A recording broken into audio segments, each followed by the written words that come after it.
Počkaj, stopni to. Drum and bass mi chcel Bejči zahrať teraz. Ďalší príbeh je o mojom veľmi dobrom priateľovi, ktorý je tak trochu podivín, ale napriek tomuto všetkomu mám veľmi rád a sme si veľmi blízki. No toto môže byť. Keď mi Bejči pustí ešte raz tento šlágrik, tak vám o ňom porozprávam. Nie, v originál verzii. Drum and bassom mu dáme večer.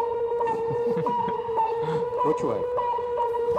Musím ti porozprávať o jednom chlapcovi, už roky mi vrtá v hlave a chcem, nech každý z vás to ví. Nebije do očí jak titulok palcový, je obyčajný a neškodný jak samopal plastový. Žije v Zapadákove a mimo veľkomesta, nerozumiem tomu, nikto normálny by o to nestal.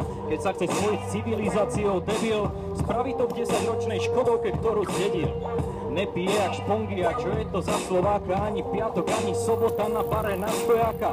Práve bez toho vie kúkať cez ružové brýle, čo o nich môže vedieť, keď v živote neskúsil bílé.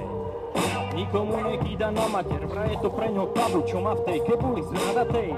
A to si hovorí reper, no čo je toto? A vraj robí rap bez vulgarizmov, no to je toto.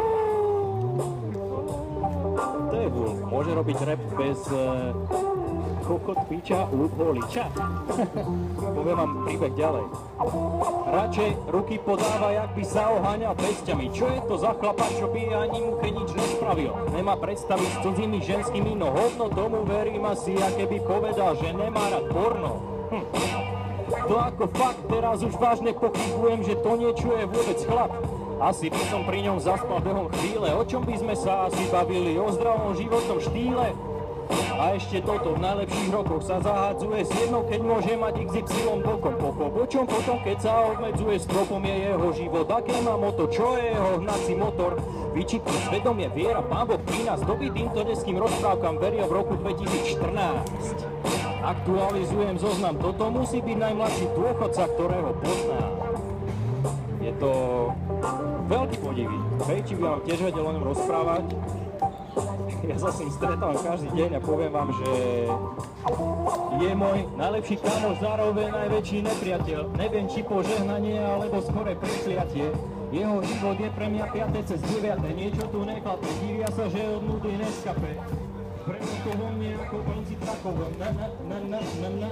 Musím spradovo. Väčšia zábava, jak s ním je, jak divadle Babkovom. Nespomínam si na nudnejšieho chlapca ako on.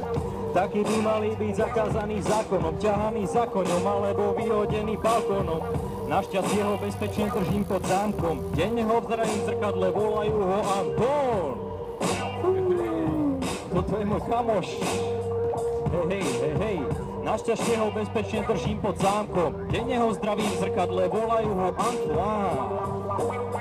Antoine de Saint-Exupéry. To je môj kamarát. Zároveň najväčší nepriateľ. Priatelia, máte radi Antona?